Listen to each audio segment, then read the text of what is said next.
Maintenant, on aura une petite keynote de Stéphane de 15 minutes qui va nous parler de comment on peut développer et avoir un point d'entrée dans le développement blockchain avec Algorand. Merci. Bon alors, j'attends juste que les gens sortent et puis je vais lancer la keynote. Donc moi, c'est Stéphane, je travaille chez Algorand Foundation depuis 2 ans maintenant. Je suis dans l'industrie blockchain depuis 2017 et aujourd'hui je suis là pour vous présenter donc AlgoKit. Malheureusement, c'est moi qui le présente, même si c'est Alessandro qui a travaillé dessus pendant 2 ans mais qui n'a pas pu venir à cause d'un petit jet lag de New York. Et donc je vais me permettre de faire la présentation à sa place. Ah, ok. Donc AlgoKit, ça a été 2 ans de travail et AlgoKit, c'est la source pour commencer à travailler sur la blockchain. Problème de micro ? Ok. C'est la source pour commencer à travailler sur la blockchain Algorand. Et dans AlgoKit, on a beaucoup de choses et c'est une part complète de notre roadmap 2024. Donc qu'est-ce que je vais vous présenter aujourd'hui ? Donc d'abord, qu'est-ce que va être AlgoKit ? Le Puya compiler, pourquoi Algorand est fait pour tous ceux qui veulent construire sur la blockchain, et pourquoi on peut le faire facilement surtout. Qu'est-ce qui est prévu dans la roadmap 2024 et pour le futur d'Algorand, et ensuite, comment commencer à construire avec un workshop qui vient juste après. Donc AlgoKit, c'est notre outil de base pour construire sur Algorand, c'est tout ça. Je ne vais pas rentrer dans le détail de toute la slide qui est chargée, etc. Par contre, je vais juste vous poser une question, et j'aimerais avoir un petit peu d'interaction avec vous. Qui, j'espère que tout le monde va lever la main, mais qui a déjà interagi avec une blockchain à partir de son propre wallet? Est-ce que vous pouvez juste lever la main? Ok, donc j'ai à peu près tout le monde. Qui a interagi avec une blockchain à partir de code, à partir d'une SDK ou tout simplement à partir de bout de code? Okay. J'ai quand même encore beaucoup de monde qui lève la main. Qui a dû apprendre un nouveau langage pour pouvoir interagir et créer un smart contract sur une blockchain? Ok, donc c'est à peu près les mêmes qui ont levé la main sur 2 dernières questions, et c'est là où AlgoKit rentre en jeu. Pourquoi? Parce que AlgoKit a le Puya compiler, et cela permet de rentrer des langages natifs sur AlgoKit. Donc on vient de rentrer Python, j'écris A plus B en Python, ça va me permettre d'écrire un smart contract sur Algorand. On va le voir ici, je lance AlgoKit, et j'ai accès à un front-end qui va être généré par le système de tooling, donc des repos qui vont être créés avec mon back-end entre guillemets blockchain, et mon front-end qui sera directement là. Pareil, petite question, qui parmi vous arrive à comprendre ce qui se passe dans ces 2 petites fonctions? Je pense que c'est assez clair. Est-ce que quelqu'un veut répondre d'ailleurs? Juste la première, qu'est-ce qu'elle fait la fonction hello? Vas-y. Elle fait?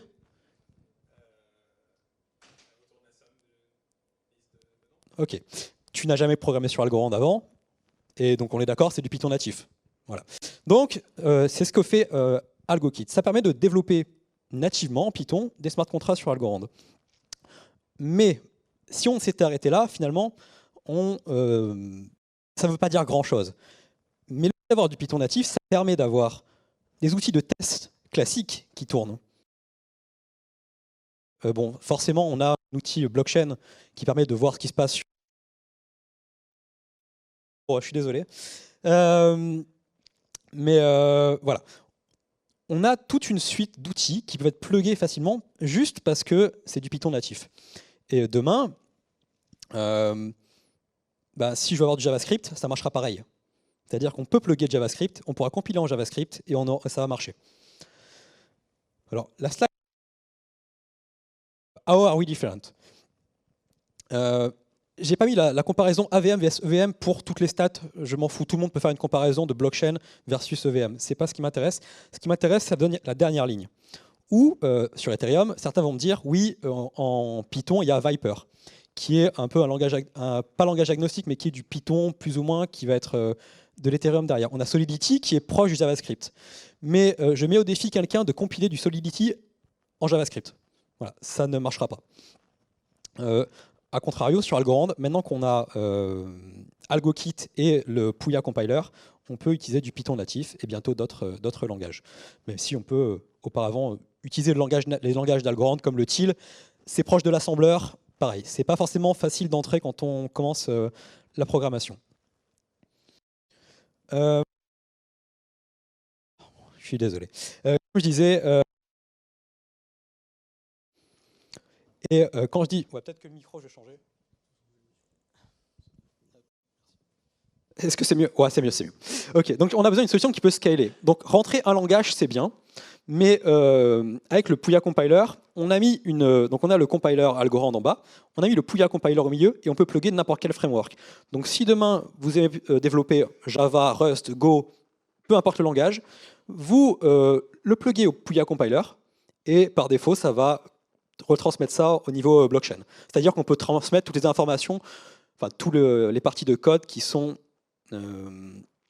compatible avec une blockchain. On ne va pas faire du asynchrone sur quelque chose qui doit être fait un autre bloc plus tard, etc. C'est quelque chose qui doit être instantané, une opération. Tout ce qui peut être synchrone peut être effectué par le Puya compiler. Pardon, trompé de bouton.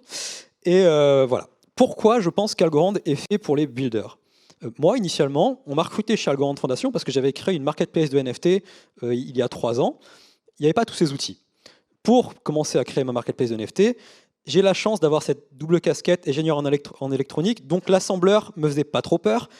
Le Python, j'ai fait un peu de data, j'ai pu utiliser PyTil, qui était un framework où dessous c'était du TIL un peu recouvert, et j'ai réussi à créer ma marketplace. Moi, ce qui m'avait attiré chez Algorand, c'est pas ça. Ce qui m'avait attiré, c'est toutes les solutions natives. Étant donné qu'on a les smart contracts très simples à faire, surtout le plus intéressant, c'est les Algorand Standard Assets, qui peuvent créer des NFT ou des tokens nativement sur la blockchain. Donc il n'y a pas de problème de sécurité. Et moi qui voulais commencer à développer dans la blockchain, m'enlever toute la couche risque de drainage, de tokens, etc., ça me plaisait bien. Les atomic transfers qui permettent d'échanger un asset d'une personne à une autre de manière instantanée. Après, le reste, c'est plus on-chain randomness. Bon, c'est un oracle connecté. Les state proof, ça permet de bridger d'une blockchain à l'autre parce qu'on peut dire à n'importe quel instant prouver l'authenticité de toute une blockchain. Et donc, on peut prouver l'authenticité de toute la blockchain Algorand et on peut le faire authentifier toute la blockchain, par exemple Ethereum, et bridger un asset d'un côté vers l'autre de manière donc j'ai plus le mot en français, je suis désolé.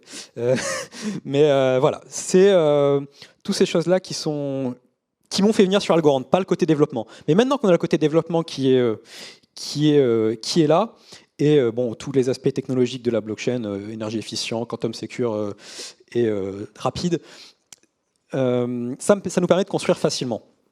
Parce que en 5 minutes, j'ai mon front-end, j'ai mon back-end, enfin mon back-end blockchain. Je peux commencer à coder en Python si je connais le Python, ce qui est le cas de à peu près de 80% des développeurs sont capables de lire du Python. Et je n'ai pas besoin de changer tout mon environnement de développement. Donc si j'ai l'habitude d'utiliser PyTest pour les tests, j'utiliserai PyTest pour les tests. Et j'utilise mon code highlighter sur VS Code, tout va marcher pareil. Qu'est-ce qui va venir ? Donc ce qui va venir, ce que je disais, c'est qu'on va rajouter, quand on va générer AlgoKit, des smart contracts déjà prêts. Donc si demain je veux créer une plateforme de DeFi, il y aura peut-être les smart contracts DeFi déjà. Et ce qu'on peut mettre, et ce que je disais tout à l'heure, c'est qu'on va pouvoir rentrer n'importe quel langage de programmation. Le prochain qui va être rentré par nous, ça va être JavaScript. Mais après, on va mettre une plateforme qui va permettre d'ouvrir tout ça, et les gens pourront juste poster leur implémentation de leur langage préféré, et il pourra compiler sur la blockchain Algorand. On a choisi Python en premier parce que c'est le langage le plus utilisé par les développeurs à l'instant T. Et voilà pourquoi on a avancé comme ça. Alors, AlgoKit, c'est part de la roadmap 2024 d'Algorand. Et c'est la base. Notre but, c'est d'onboarder beaucoup de développeurs d'un coup. Parce que on a Algorand dans cet état actuellement, donc on peut faire 10 000 transactions par seconde, les block time, les peu de frais, etc. Mais on peut faire 10 000 transactions par seconde, mais on n'en a pas autant qui passent. Au maximum, on en a peut-être 1500, 2000 qui arrivent à passer. Enfin, c'est pas qui arrivent à passer, mais qui sont postés sur la blockchain. Mais on pourrait faire beaucoup plus que ça, donc on a besoin de beaucoup plus de développeurs pour interagir avec la blockchain. Et pour ça, on va faire ce qui est déjà fait sur beaucoup de blockchain proof of stake, du consensus incentivization. Donc, si vous faites tourner un nœud, vous êtes rémunéré contre le fonctionnement du nœud, et ça va permettre normalement une fois qu'on est développeur, ils vont faire tourner des nœuds et potentiellement décentraliser le réseau, qui est un des points qu'on nous ressort assez souvent sur Algorand. Peut-être que la blockchain n'est pas assez décentralisée. Donc là, on va permettre de décentraliser la blockchain. Et dans un second temps, on fera modifier. Il y a 2 types de nœuds, des nœuds de consensus qui vont émettre des blocs, des nœuds de relais qui diffusent des informations. Et on va modifier ça pour que les nœuds de consensus puissent aussi diffuser des informations, ce qui va nous donner un réseau peer-to-peer. Et voilà, ça va décentraliser le réseau assez rapidement, mais pour ça, on a besoin de développeurs et de beaucoup de monde sur la blockchain. Alors, pour ceux qui seraient intéressés pour commencer sur AlgoKit, il y a les 2 petits sites en bas qui sont developer.algorand.org/bootcamp et /challenge qui vont permettre de commencer à faire des petits tests sur Algorand, avoir des certificats qui peuvent être affichés sur LinkedIn ou quoi, comme quand vous avez passé tel ou tel challenge. Et le bootcamp qui commence en avril et qui finit, je crois, en août, dans plusieurs langues, est vraiment comment devenir un très bon développeur Algorand de A à Z. Et il y a tout dedans. Je vais faire une petite présentation de tout ça dans le workshop tout à l'heure. Donc ceux qui sont intéressés, pouvez venir. C'est juste après cette keynote. Et on a sous la main tous les outils pour vous faire commencer sur Algorand, ou n'importe qui veut commencer, même si vous n'avez pas d'expérience en tant que développeur Web 3, même si vous n'avez pas d'expérience en tant que développeur Web 2. Je pense que si on a juste à apprendre un langage de programmation et pouvoir développer des smart contracts, c'est quand même plus simple que si on doit apprendre un nouveau langage de programmation qui n'en est pas vraiment un. Si on vient du monde traditionnel, on va trouver des tutos Python, on va trouver des tutos Stolidity accessibles pour un non-développeur. Je pense que ce n'est pas le plus évident, surtout avec des risques qui peuvent être associés financièrement derrière.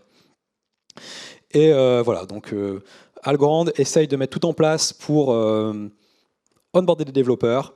On développe les outils et il y a des hackathons, il y a tous ces trucs de challenge et de bootcamp. Et à la fin, on a aussi des accélérateurs où vous avez commencé à créer un projet. Vous pouvez le soumettre à la communauté et la communauté peut voter pour vous permettre de récupérer des fonds. Donc vous avez juste à soumettre votre projet, votre POC, et la communauté va peut vous dire vous allez être fondé par l'argent des algos utilisés par Algorand Fondation. Et voilà, donc la keynote est finie. J'espère que ça vous a plu. Je pense qu'il y aura peut-être des questions.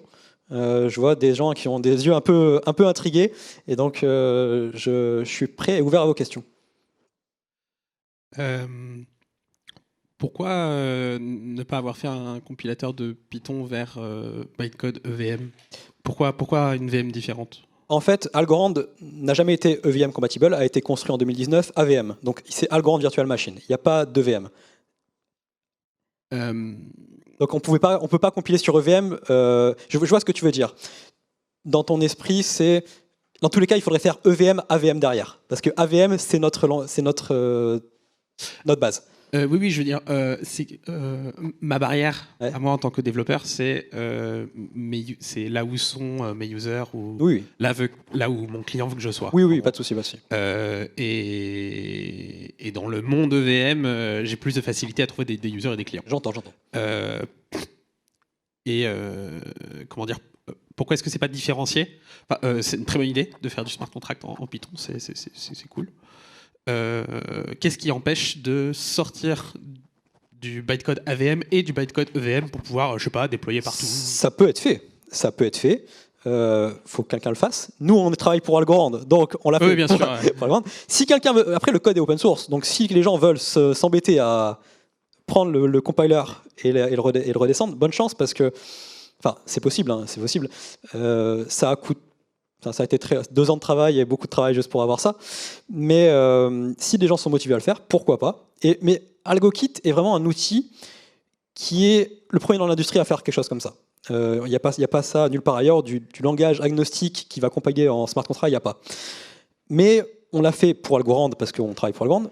Mais si ça peut servir à d'autres blockchains de faire la même chose, de pouvoir compiler du langage classique niveau EVM, pourquoi pas. Il faut juste à mettre la main dans l'outil et le faire. Le fond de ma question, c'est que je comprends pas l'avantage d'AVM par rapport à une EVM genre Polygon, un truc qui est scale un peu mieux que du mainnet. AVM, donc ça a été choisi, c'est plus efficient c'est plus optimisé. Je ne vais pas rentrer dans les détails de l'AVM et de l'EVM. Si tu veux, on en parle après dans le workshop, Ouais, pas de souci. Mais l'AVM est le design de base parce qu'on a des outils qui ne sont pas les mêmes. L'EVM, tu n'as pas des ASA qui vont tourner dessus, donc les tokens natifs. Tu n'as pas les multisig qui sont directement rentrés dedans. Tu n'as pas les state proof. Il y a plein de choses qui sont propres à Algorand. Et le fait de vouloir mettre ça EVM compatible, finalement, ça revient à faire une autre virtual machine, ce qui a donné l'AVM. C'est parce que Algorand est par design choisi comme ça. Je prends un exemple. Tout à l'heure, j'ai posé la question à la keynote sur BlackRock et les meme coins. Sur Algorand, pour recevoir un token ou un meme coin ou n'importe quoi, tu dois l'accepter avant. Ok. C'est pas dans le VM. Tu peux pas dire je vais compiler ça dans le VM, ça ne marchera pas. Voilà pourquoi il y a une autre virtual machine. C'est juste que ce n'est une blockchain qui a des features natives qui sont propres à elle. Donc on a été obligé de faire une virtual machine propre à ça. Okay. Clair ? Il y a deux, trois questions. Ouais, après s'il y a trop de questions, il y a le workshop de l'autre côté, donc il n'y a pas de souci. Merci pour la présentation. Du coup, vous avez dit que vous cherchiez des développeurs et des gens pour monter des nœuds. Ouais. Parce qu'une des critiques, c'est le fait qu'elle soit pas assez décentralisée. Oui, je crois qu'il y a à peu près actuellement 400 nœuds qui émettent des blocs. Okay. Mais il y a beaucoup de nœuds qui font des relais. Et donc, vous comptez conserver les 10 000 transactions par seconde tout en augmentant le nombre de nœuds ? J'ai la question. Je vais juste revenir sur la slide en question, qui était celle-là. On a lancé, ça c'était la première partie de 2024 au Q1, on a passé le block calm à 3 secondes, sachant qu'on pourrait le faire tomber à 1 seconde. On garde ces 3 secondes en ayant notre marge de 2 secondes de marge pour pouvoir décentraliser le réseau. Et on va maintenir ces 3 secondes-là. C'est prévu. On a déjà 2 secondes de marge en fait sur la décentralisation. Voilà. Ok, donc avec ces 3 secondes-là, on est toujours à 10 000 transactions par seconde. Et donc, si on augmente le nombre de nœuds, on aura pas... On a de la marge encore au moins x3. On a beaucoup de marge sur notre block time. Ok. Je crois qu'il y avait une question au fond là-bas. Et après, je prends XRP.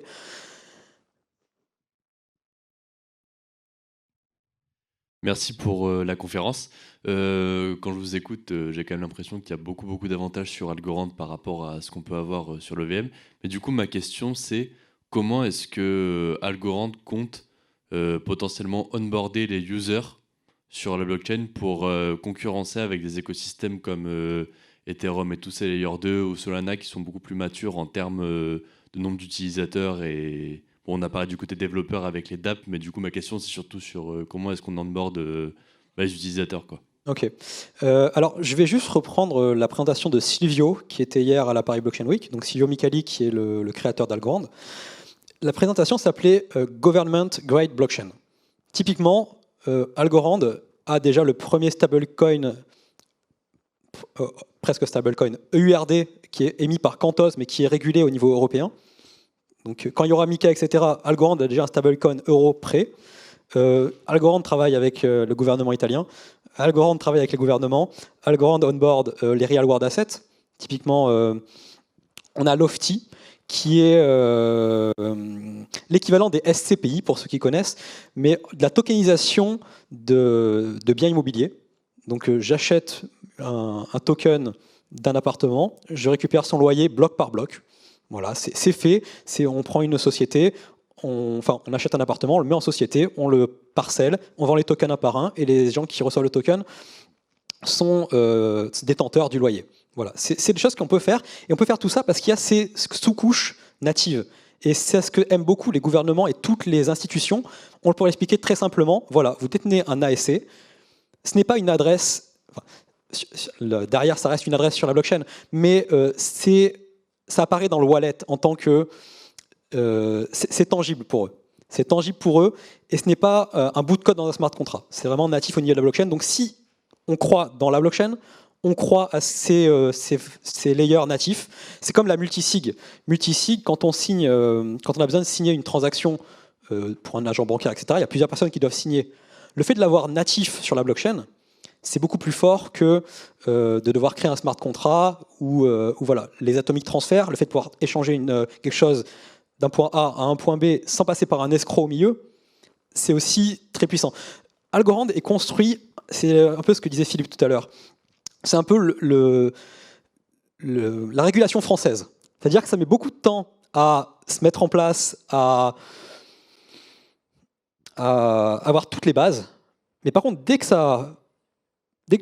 les gouvernements et tout le monde va s'y intéresser, et ils vont rencontrer ces problèmes qu'ils ont tous finalement, les régulations, etc., elles arrivent. Et quand ça arrive, je leur ai dit, c'est quand même beaucoup plus simple d'avoir une blockchain déjà prête à régler tous ces problèmes que de devoir les régler avec des surcouches de personnes qui doivent identifier des smart contracts, des blockchains qui fork. Ah oui, moi je détenais cet asset à ce bloc A, il y a eu 2 blocs qui sont passés, je le détenais à ce bloc B, pourquoi je ne le détiens pas à ce bloc C? C'est des problèmes de la régulation, etc. Algorand offusque tout ça et permet à, on va dire, tout ce qui va être gouvernement et finance de s'onboarder tout seul sur la blockchain. C'est peut-être un peu abstrait pour du retail, je suis d'accord, parce que ça reste abstrait de comprendre déjà, pour la plupart des gens, la différence entre un NFT et un smart contract.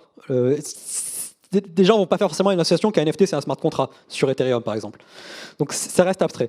Mais on est dans l'idée on va construire par la régulation qui va arriver et par les gouvernements, et on a des compagnies aériennes, on a plein de choses qui sont du real world asset. Et nous on commence par le real world asset et on va ramener les users comme ça. Et les users ne vont même pas savoir qu'ils sont sur une blockchain finalement. On peut utiliser la blockchain en tant que telle, créer des meme coins, etc. Mais voilà, je sais que là j'ai ma montre qui sonne, donc je pense que je suis bientôt au temps. Pour ceux qui ont encore des questions, il y a le workshop qui est dans la salle juste à côté, ou sinon je suis dispo pour quelques minutes.